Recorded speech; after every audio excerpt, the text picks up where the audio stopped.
Welcome to our channel. Today we how to configure Sentry for React Native error tracking, complete guide step by step clearly. Start by creating a Sentry account if you don't have one.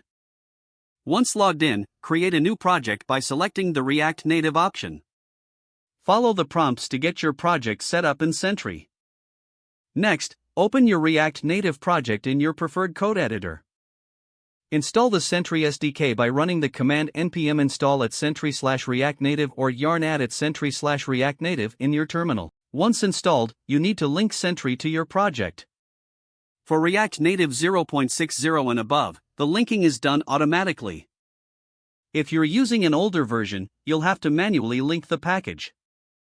After linking, you need to initialize Sentry in your application.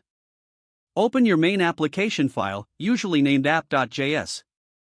Import Sentry at the top of the file using import asterisk as Sentry from at sentry/react native.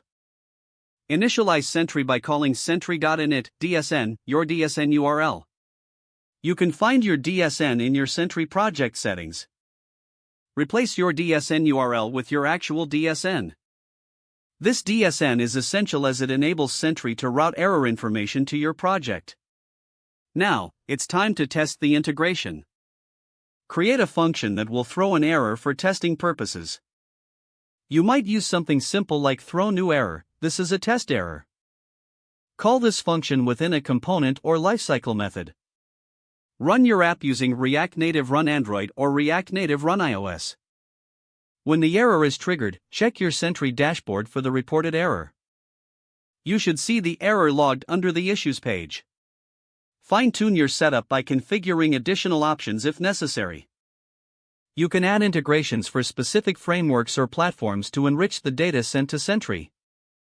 Review the Sentry documentation for more advanced configuration options. Finally, ensure that you're handling errors as they occur in your app. Use Sentry's capture exception or capture message methods where needed. This will help you gain more insights into any issues users might face. Don't forget to like this video and subscribe to our channel for more step-by-step tech guides.